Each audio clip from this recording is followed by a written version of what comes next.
From Cornwall to Birmingham and Johnston and Bexhill, here's Ruben Spar on the radio.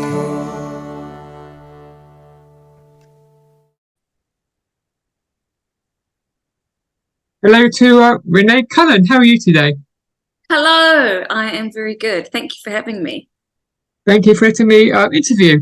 So how long have you been a singer-songwriter for? I started writing music probably 20 years ago.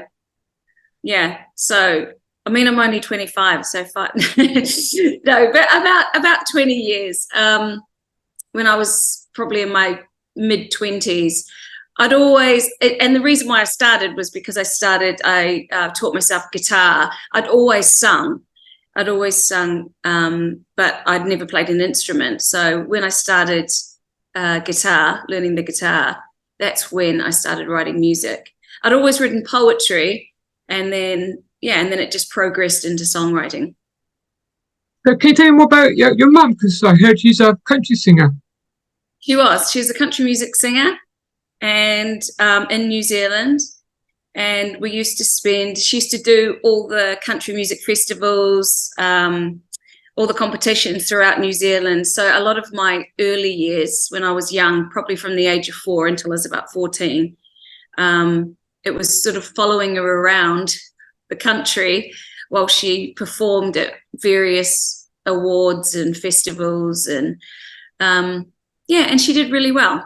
So I think that was my introduction to country music, was from a 4-year-old at the Thames Country Music Club.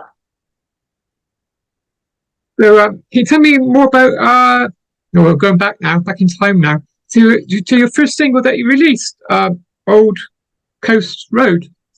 Yeah, so the Old Coast Road was produced by Stuart Epps, he's very well known where I'm from in Berkshire. He's worked with Led Zeppelin, Oasis, Robbie Williams, Kiki D. He was actually Elton John's first tour manager when he toured America.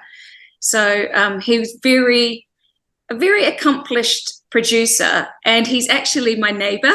So I got talking to him, both of us musicians, and he said, "Do you write your own music?" And I said, "Yes." And he said, "Well, I'd like to hear it." So I played him a few of my songs, and he just absolutely loved Old Coast Road. So he said, "Oh, I'd like to produce it for you, and I think we should release it as a single." So that's how that happened. But I didn't really want to release it. I just wasn't sure how it would go, but it was really good. People liked it, so that was just the beginning. Can you tell me more about Turn Back Time? Because I know you wrote it for your dad.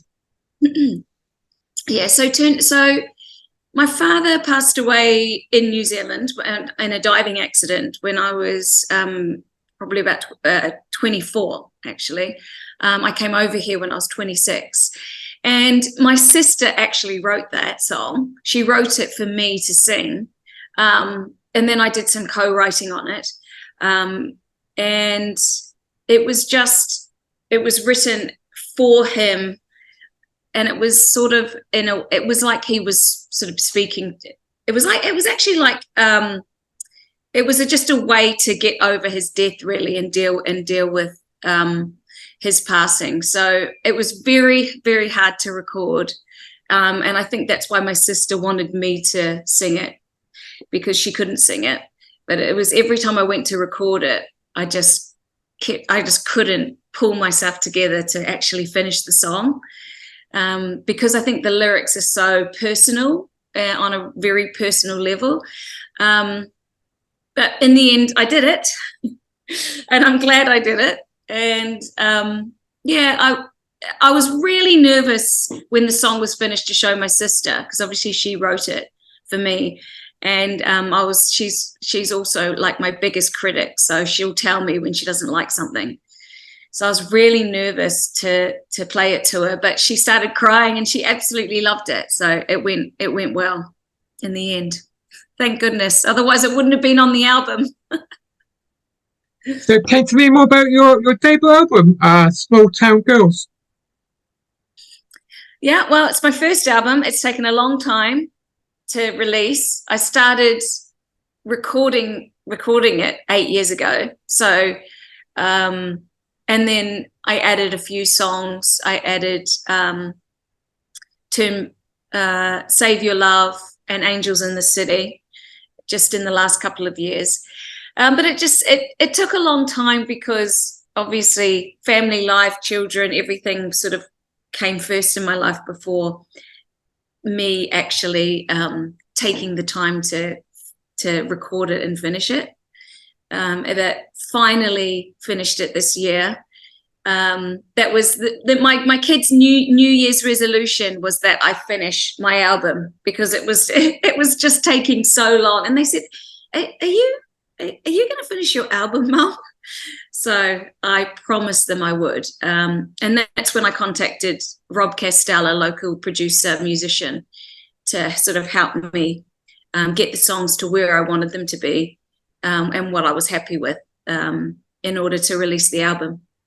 But we released it on the 4th of August, which was actually 19 years after the day that I arrived in the UK from New Zealand. So it does have a significance, that date.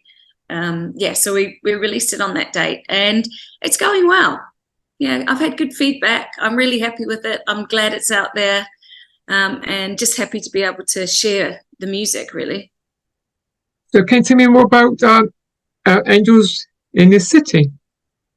Yeah, so Angels in the City I wrote that while I was in quarantine. I went back from the UK to New Zealand during COVID because I was just unsure. Obviously, my my mother's getting older now. And I was unsure when I was going to see them all again. So I applied to go back to New Zealand for 3 months with my daughters. My husband and son stayed in the UK. And when we got there, we had to quarantine for 2 weeks in a hotel. So we were in Auckland and our room had a direct view of the Sky Tower, which is the biggest building in Auckland. And it was all lit up and it was really beautiful. And it just brought back memories of my, when I moved from small town, Whangamata, up to Auckland. And it just brought back memories of my time there. And whilst I was in quarantine, all my friends that I've had ever since I was, really young, and also back from the time when I was living in Auckland, they all would drop off parcels and drop off games and drop off things at the hotel. Obviously, I couldn't see them, but they'd drop them off. And it just inspired me to write the song. And it's about friendship. It's about, how important it is to have friends around. And yeah, it's my favorite song on the album, definitely. So how did your debut album launch go? It was amazing. I think it was one of the best nights of my life. It was, it was packed. So it was at the Half Moon in Putney, which is a place that I've always wanted to play at. So that was tick. One of my dreams was to play there with a full band. One of my producers on the album, Rob Castell, he pulled together his band, and he's got this amazing band with really talented musicians. So I got to play with them, and we had one practice before the album launch. And it was the first time I've ever sung all the songs with a live band. So we had one practice and then pulled it off.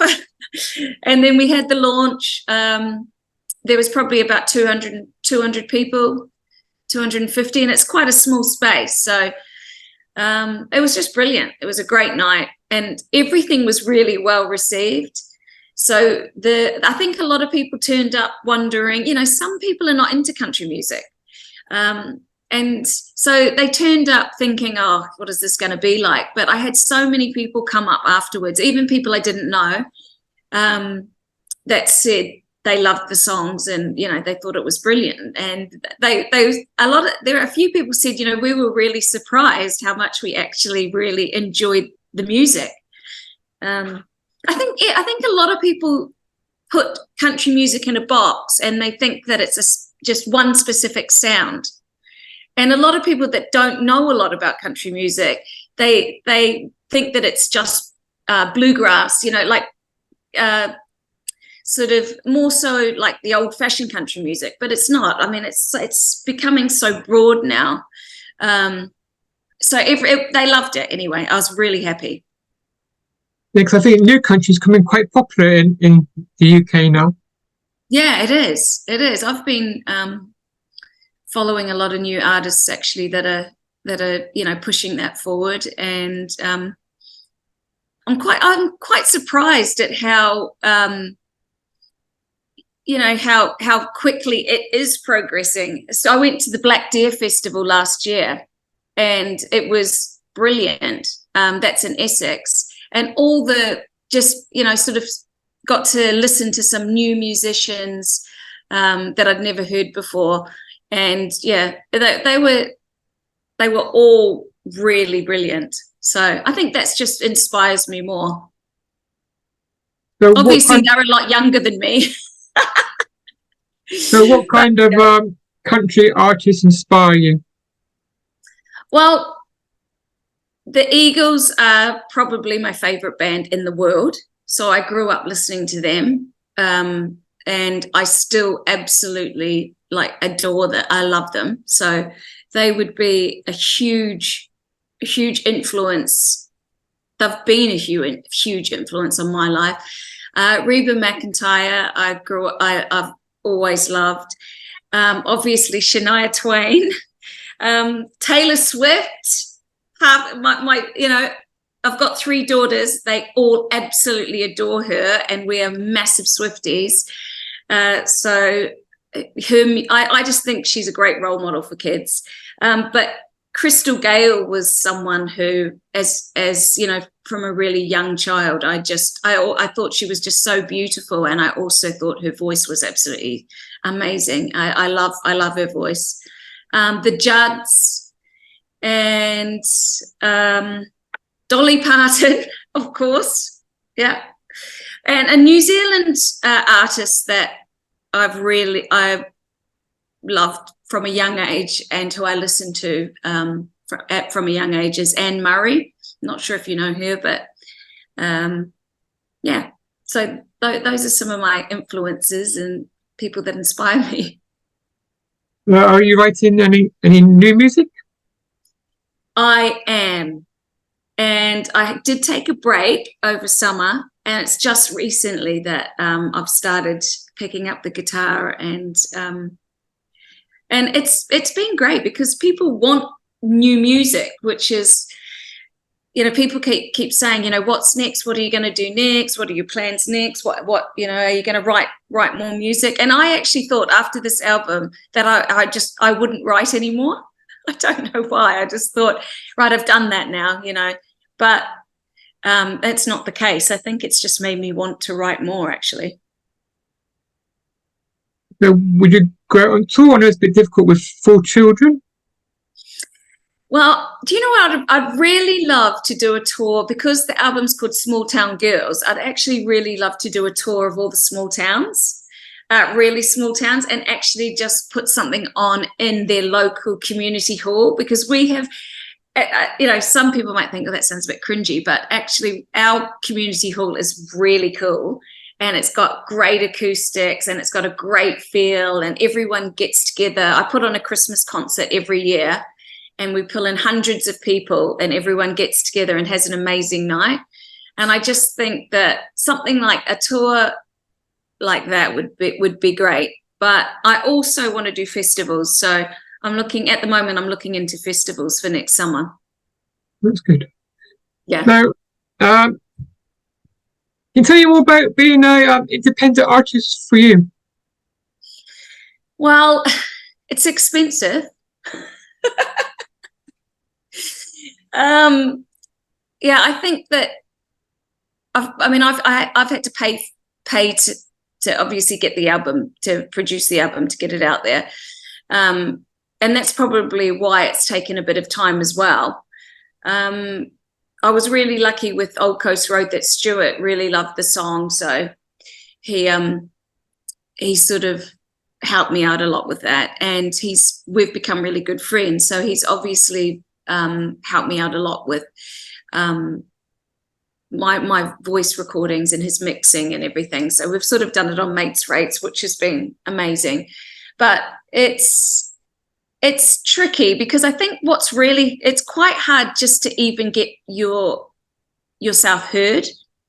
Do you know what I mean? Because radio stations, obviously, they're owned by a big umbrella, a lot of them are big, an umbrella company. So it's to get in there, you have to, you're looking at, you're needing 1 million streams or something like that. So it's hard. To be honest, I have coming from New Zealand, and there are still some local radio stations. I've had a lot of support there where I've played my music, and I'm very lucky here where there's also some really good local radio stations that play my music as well. So that's been amazing. So locally, it's been really, really good. And I don't even know where to start in regards to getting my sound heard by more people. Yeah. Don't know. I guess it's building your fan base up, I guess. Yeah, it is. And it's tricky because, everyone has sort of ideas on how to do that. Social media is such a big part of that, but obviously you want a fan base where everyone is actually going to be listening to you, not just someone that just clicks like just because they like one thing that you do, but you want people to come back again and want to listen to your music. So over the years, I've had it's interesting because obviously I have my fan club, which are a massive collection of my girlfriends, and they make up my fan club. But I've also been very lucky to have people that I don't know that have become fans, and those are the people that they don't know you, but they really like your music and they share your music, and they that in itself has been really. It's a really nice thing to have. I think it makes you feel good about your music when it touches other people that you don't know, you've never met. What about promoting, I guess? Yeah, you're right. Is that if you one person tells something else and that person tells something else? Yeah, exactly. And I think I do have to, what I've realized is I do have to keep putting music out. Like Angels in the City, a friend of mine did a lyric video for me. And I put it up on YouTube, and, in a few days, it already had 5,000 views, which was amazing. And I just thought, how did that happen? But it's sort of being out there on different platforms like Reverberation and Facebook, and then people sharing the video. So I've realized since then the importance of continually putting out reels and music and something that's authentic and original. I think singles keep your fans intrigued. Yeah, that's a good tip, because that's what I need to do. Thank you. Yeah, you're right. I need to start like taking the songs individually and putting them out there. Yeah. Yes, I would. Yeah, that's what I'm going to do. Thank you. I think I will be thanking you. Yeah, because a couple of artists have told me that, I think, because singles are doing better than albums are. Yeah, Yeah. But then some artists just put the album out and keep it like that. Yeah, but it's quite sometimes overwhelming for people, and they might just listen to one song anyway on the album and they won't continue. So that's why it's a good idea to put a song out, you know, individually. Yeah, singles out. Yeah. Yeah. I'm going to be focusing on that, Ruben. Thank you. Yeah. And I'll email you. I got another representative friend who does different stations, so I will Okay. give him your information. That'd be amazing. Thanks. Yeah.